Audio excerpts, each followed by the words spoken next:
जबलपुर के भारतीय जनता युवा मोर्चा महानगर अध्यक्ष योगेंद्र सिंह के नेतृत्व में बुधवार को ओमती थाना पहुंचकर जबलपुर मेडिकल से जुड़ी रही डॉक्टर गीता गोइन के द्वारा सोशल मीडिया के माध्यम से जबलपुर मेडिकल विश्वविद्यालय के विस्थापना एवं जबलपुर के लोगों को जानवर जैसे आपत्तिजनक रूप से कहने के विरुद्ध एफआईआर दर्ज करने की मांग की। भाजयुमो जिलाध्यक्ष योगेंद्र सिंह ने कहा कि जबलपुर मेडिकल विश्वविद्यालय पूर्व में लंबे समय तक जुड़ी रही डॉक्टर गीता गोइन के द्वारा सोशल मीडिया में बिना किसी प्रमाण के इसकी विस्थापना की अफवाह फैलाकर लोगों के बीच भ्रम फैलाया गया एवं जबलपुर में बन रहे चिड़ियाघर और हो रहे विकास कार्यों के पार्टी कुंठित होकर जबलपुर के लोगों को जानवर कहकर संबोधित किया। डॉक्टर गीता गोइन ने सोशल मीडिया में सारी हदों को पार करते हुए जबलपुर शहर की जनता को जानवर भी बोल डाला। ऐसे किसी भी कुंठित व्यक्ति को अगर दंडित नहीं किया जाए तो ये आगे भी किसी प्रकार का भ्रामक बातें फैलाते रहेंगे। जबलपुर की जनता समझदार है, इनकी निजी कुंठा को जानती है, इसलिए भारतीय जनता युवा मोर्चा के द्वारा आज ओमती थाने पहुंचकर डॉक्टर गीता गोइन के खिलाफ पूरे तथ्यों के साथ एफआईआर दर्ज करने एवं कठोर कार्रवाई करने की मांग की है।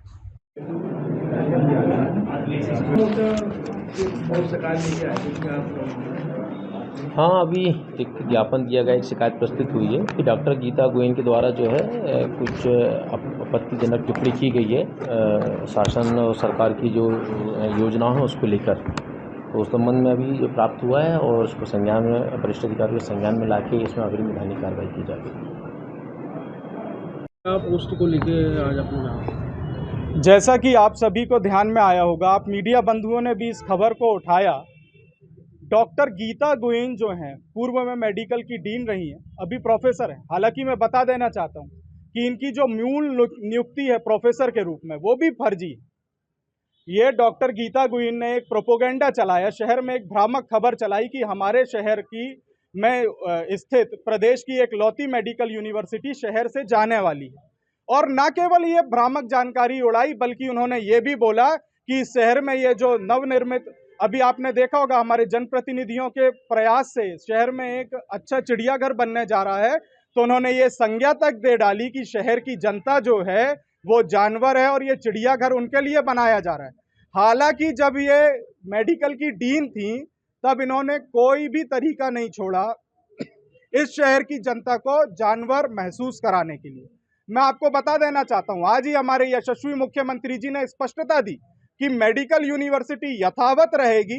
ना केवल यथावत रहेगी बल्कि 2020 में आई हुई न्यू एजुकेशन पॉलिसी के तहत जितने भी व्यावसायिक पाठ्यक्रम चलाए जाने चाहिए वे भी वहां पर सुचारू रूप से चलाए जाएंगे। लेकिन जब हम इसकी जड़ पे जाते हैं कि गीता गोइन इतना बौखलाई क्यों है, तो आपको ध्यान में ये आएगा कि जब वो डीन थी तो वो वहां पर अपने आप को हिटलर समझती थी। वो चाहती थी कि मेरी सत्ता कभी मेडिकल कॉलेज से अलग ना हो। गीता गोइन वो डॉक्टर हैं, वो प्रोफेसर हैं, वो डीन रही जिनके प्रोफेसर रहते हुए, एचओडी रहते हुए गायकोलॉजी डिपार्टमेंट में आज तक एक भी प्रोफेसर की नियुक्ति नहीं हो पाई। गीता गोइन वो डीन रही हैं जिनके रहते हुए एलाइड साइंसेस सेंटर जो केंद्र की बहुत ही अच्छी योजना है वो हमारी मेडिकल यूनिवर्सिटी में नहीं आ पाया। जब ये मेडिकल डीन थी इन्होंने आयुष्मान योजना में अनफेयर तरीकों से कहना चाहिए लोगों को लाभ दिया, भ्रष्टाचार किया। इन सब मामलों पे कोई बात वो नहीं करेंगी। उनके रहते हुए मेडिकल यूनिवर्सिटी की साख पे जितना बट्टा लगा वो आज तक कभी नहीं लगा था।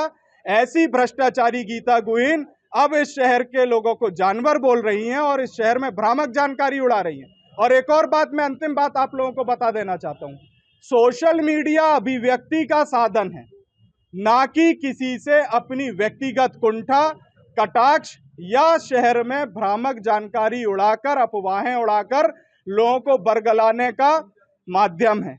आप चटकारे मार रही हैं इस शहर में एक भ्रामक खबर उड़ा के कि एक प्रदेश की एक लौती मेडिकल यूनिवर्सिटी यहां से जाने वाली है। डॉक्टर गीता गोइन जैसे भ्रष्टाचारी लोगों को शर्म आनी चाहिए। योगेंद्र सिंह, जिला अध्यक्ष भारतीय जनता युवा मोर्चा, जबलपुर महानगर। घर के सपोले ने लगाया करोड़ों का चूना। तिलहरी निवासी प्रहलाद कुमार सेन ने थाना गोहलपुर में शिकायत दर्ज करवाई है कि उसके परिचित ने कंपनी में इन्वेस्ट के नाम पर 3 करोड़ रुपए की ठगी की है, जिसमें 1 करोड़ से ऊपर की राशि को बैंक के माध्यम से ट्रांसफर करवाए और फिर नामांतरण कराने को लेकर धोखे से प्रॉपर्टी की कागज लेकर बैंक में गिरवी रखकर 2 करोड़ रुपए की धोखाधड़ी कर डाली, जिसकी शिकायत प्रहलाद सेना ने रिटायर्ड कर्मचारी के द्वारा थाना गोहलपुर में की गई। उक्त व्यक्ति की शिकायत पर थाना गोहलपुर में धोखाधड़ी का मामला दर्ज कर धोखाधड़ी करने वाले व्यक्ति की तलाश की जा रही है। के साथ में कोई ठगी हुई है, क्या है पूरा? तिलहरी निवासी प्रहलाद कुमार सेन है जो सेना से रिटायर्ड हैं। इन्होंने एक लिखित शिकायत पत्र थाना प्रभारी गोहलपुर को दी है, जिसमें इनने उल्लेख किया है कि गोहलपुर क्षेत्र में इनके एक परिचित रहते थे। उसने किसी कंपनी में इन्वेस्टमेंट करने के नाम पर कुछ नगद रुपए और कुछ बैंक ट्रांसफ़र के रूप में 1,25,00,000 रुपए उससे लिए थे, और बाद में ये भी कहा कि अपने मकान की रजिस्ट्री वाला कागज़ दे दो, हम नामांतरण करवा देंगे, और वो मकान की रजिस्ट्री ले लिया था। बाद में इनका कहना है कि उस मकान की रजिस्ट्री को बैंक में लोन रखकर 2 करोड़ रुपए होम लोन भी ले लिया है।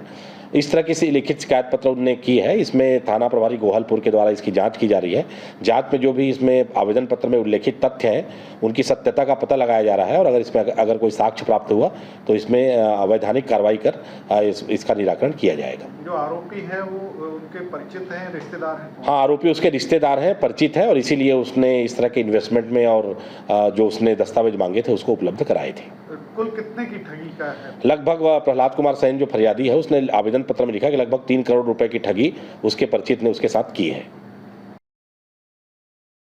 जबलपुर के स्वामी दयानंद सरस्वती वार्ड अंतर्गत जायसवाल इमारत के प्रथम एवं द्वितीय तल पूर्णतः क्षतिग्रस्त हो गए हैं, जिसमें जायसवाल बिल्डिंग के मकान नंबर 24, 64 एवं 24, 69 जिसमें बने कमरे अंदर की ओर से अति जर्जर व क्षतिग्रस्त है। बिल्डिंग का मटेरियल भी निरंतर गिर रहा है। इस संबंध में सैयद वहीद अली एवं अन्य के द्वारा विगत 24 अगस्त को आवेदन के आधार पर स्थल का निरीक्षण करने नगर निगम प्रशासन व अनुविभागीय दंडाधिकारी कि कर्मचारी एवं अतिक्रमण विभाग के लोग पहुंचे थे। मौके का पंचनामा बनाकर वरिष्ठ अधिकारी को प्रेषित किया गया था, परंतु जायसवाल बिल्डिंग के आजू बाजू भी रहवासी रहते हैं, जो कि उक्त जर्जर बिल्डिंग के कारण खौफ एवं डर के वातावरण में रह रहे हैं। न जाने कब भीषण हादसा हो जाए। निरीक्षण के बावजूद भी प्रशासन एवं नगर निगम प्रशासन इस समस्या को संज्ञान में नहीं ले रहा है। जबलपुर में निरंतर भारी बारिश के कारण दर्दनाक हादसा होने की संभावना हो सकती है।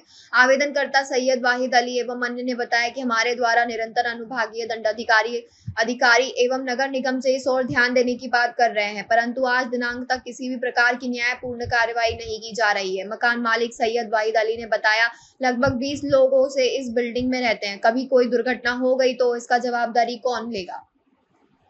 कहाँ का मामला है, क्या घटना? ये आप जो पीछे देख रहे हैं बिल्डिंग, इसमें जबरदस्ती 3 लोग रह रहे हैं, उनको बताया गया, और मैं बिल्डिंग मालिक बोल रहा हूँ। हम लोग 4 भाई इस बिल्डिंग के मालिक हैं। ये इस तरह से जर्जर है, और आए दिन कोई कहीं ना कहीं से ईंटा गिर रहा है, कहीं से टंकी भसक रही है। खुदा न खास्ता छोटे छोटे बच्चे खेलते हैं। इसमें अगर मरेंगे तो कम से कम 20 से 25 लोग मरेंगे, और नगर निगम को कोई जुआ नहीं रह रही है। अब इसके आगे हम क्या कर सकते हैं, बताइए? आपने इसका आवेदन दिया? सब कुछ दे चुके हैं, बिल्कुल ऑलरेडी 99% फाइल तैयार है, और इसमें कार्रवाई करने में ये लेट नसीब क्यों कर रहे हैं, इसकी वजह वो बता सकते हैं आप लोगों को। किसको दिया आपने आवेदन? अपन ने सबको दे दिया है, महापौर को दे दिया, कमिश्नर को दे दिया, और अपने तोड़ फोड़ विभाग मिश्रा जी को दे दिया है। तो वो किस मजबूरी में नहीं कर रहा कार्रवाई, ये बता रहे हैं। आपके चाहते तो टूट जाए? भाई हम क्या चाहते हैं, हमको कोई पक्की बिल्डिंग थोड़ी तोड़वा रहे हैं अपन। ये तो गिर रही है, और कल को मर गया कोई तो हमारा तो पूरा घर फंस जाएगा। मालिक मैं बोल रहा हूँ इस बिल्डिंग का। कितने वर्ष हो गए इस बिल्डिंग को? 80 से 85 वर्ष हो चुके हैं, जिसकी मैंने रजिस्ट्री भी दे चुका हूँ। उस रजिस्ट्री के अंदर मेंशन है कि ये बिल्डिंग में कोई नहीं रह सकता। कल को कोई मर जाए, जान हानि हो जाए, इसका जिम्मेदार कौन होगा? अब आप बताइए। ये बिल्डिंग सिंधी धर्मशाला के बिल्कुल जस्ट बाजू से है, और कल को मान लो ये सिंधी धर्मशाला में भी धार्मिक प्रोग्राम होते हैं, ये बिल्कुल इसी पे आएगी, झुक चुकी है बिल्डिंग। आप इसकी फोटो लीजिए पूरी, देखिए आप इसको। आपका नाम? सैयद वाहिद अली।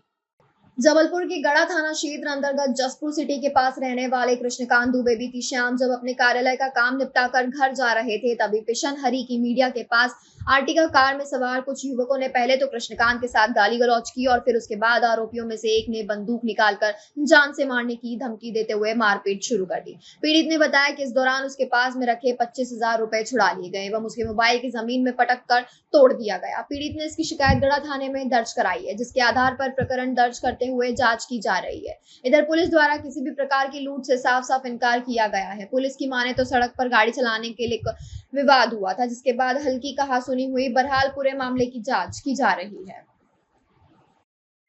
जी बताएं, किसने आपके ऊपर फायरिंग की? मैं क्या है एक्चुअल ऑफिस से लौट रहा था अपने, अभी शाम के लगभग 9:45 बजे की बात है, और मैं लौट रहा था अपने घर के लिए जसूजा सिटी फेज़ 2 के लिए। तो मैंने अपनी गाड़ी का इंडिकेटर दिया। आर्टिका में 4 लोग सवार थे, जो अभद्रता मेरे साथ की उनने। मेरी गाड़ी के सामने लगा के उनने अभद्रता की, मेरे साथ गाली गलौज की। गाली गलौज के साथ मेरे साथ मारापीटी की। मारापीटी के साथ उनने मेरे साथ से 25 से 26 हज़ार रुपये मेरे जेब में थे, जो वो छुड़ाए। मेरा मोबाइल उनने छुड़ा के रोड पे फेंक के पूरा मोबाइल को तोड़ दिए। और मैं मोबाइल से अपने साले साहब मुकेश मिश्रा से बात कर रहा था।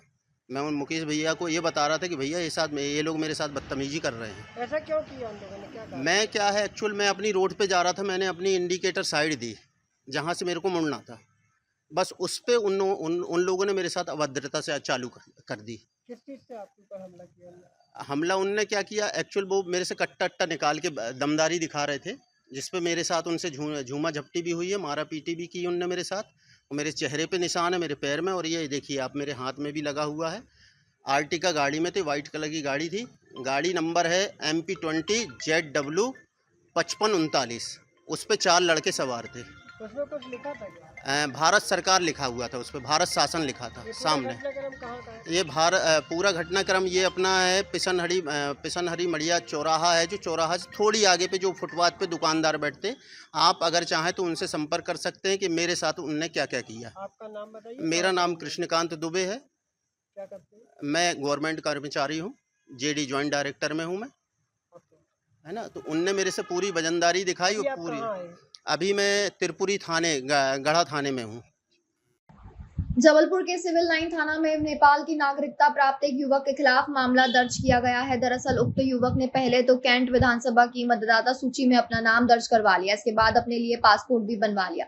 भारत से कहीं और जाने की फिराक में वह दिल्ली एयरपोर्ट पर जांच के दौरान सुरक्षा बलों की टीम द्वारा पकड़ा गया और जबलपुर जिला प्रशासन को इसकी सूचना दी गई, जिसके बाद बुधवार को रांची SDM रघुवीर सिंह के प्रतिवेदन पर आरोपी के खिलाफ लोक प्रतिनिधित्व अधिनियम की धाराओं के तहत प्रकरण दर्ज किया गया। सिविल लाइन पुलिस ने बताया कि पवित्र अपार्टमेंट निवासी दीपक थापा कुछ सालों से जबलपुर में रह रहा था। बीते 22 मई को वह दिल्ली एयरपोर्ट पहुंचा। वहां से काठमांडू की फ्लाइट से आगे आने वाले था। तभी सुरक्षा जांच के दौरान हुई पूछताछ में यह पता चला कि वह नेपाल का निवासी है और कुछ साल पहले वह भारत आया और फिर यही बस गया। पूछताछ में दीपक ने बताया कि उसने कैंट विधानसभा क्रमांक 99 की मतदाता सूची में अपना नाम दर्ज करा लिया था। इसी मतदाता सूची के आधार पर अन्य दस्तावेज और भारतीय पासपोर्ट भी बनवा लिया। एयरपोर्ट के एडिशनल कमिश्नर कार्यालय में भारत निर्वाचन आयोग को एक पत्र लिखा गया। बताया गया कि दीपक थापा की वोटर ID फर्जी है। यह पत्र मुख्य निर्वाचन पदाधिकारी मध्य प्रदेश के माध्यम से जिला निर्वाचन अधिकारी के पास पहुंचा, जिसमें FIR दर्ज कराई गई। पुलिस अब जांच कर यह पता लगा रही है कि आखिरकार दीपक यहां कब से रह रहा था और उसने यह फर्जीवाड़ा क्यों किया। हाँ, एक बार नेपाल की नागरिकता होने के बाद भी यहाँ पर एक व्यक्ति जो सिविल लाइन पवित्रा अपार्टमेंट में रहता था, दीपक थापा नाम का, वो दिल्ली एयरपोर्ट पर पकड़ा गया था। उसकी जब इनने पासपोर्ट देखा, वो नेपाल का नागरिक था। तो कोई भी व्यक्ति दोहरी नागरिकता नहीं रख सकता। इसकी सूचना तत्काल यहाँ जबलपुर दी गई और तहसीलदार ने एक प्रतिवेदन दिया, जिसमें दीपक थापा ने यहाँ पर वोटर ID कार्ड भी बना लिया था, जो कि गैर कानूनी था। उसके खिलाफ 31-32 लोक प्रतिनिधित्व अधिनियम की कार्रवाई कर FIR दर्ज की गई है और उसको हिरासत में लिया गया है और आगे इसमें विधिवत वैधानिक कार्रवाई संपादित की जा रही है। कब से यहाँ पर रह रहा था, इसकी कुछ जानकारी? ये अब जांच में पता लगाया जाएगा कि ये यहाँ पर कब आया और कैसे इसने वोटर ID कार्ड बना लिया, किन दस्तावेजों के सहारे इसने वोटर ID कार्ड बनाया और पासपोर्ट भी उसी आधार पर इसका बना। इन सारी चीज़ों की विवेचना की जाएगी। जो अन्य व्यक्ति इसमें सम्मिलित होंगे, जिसने इनको सपोर्ट किया होगा या इस तरह के फर्जी डॉक्यूमेंट बनाने में मदद की होगी, उनको भी इसमें आरोपी बनाया जाएगा।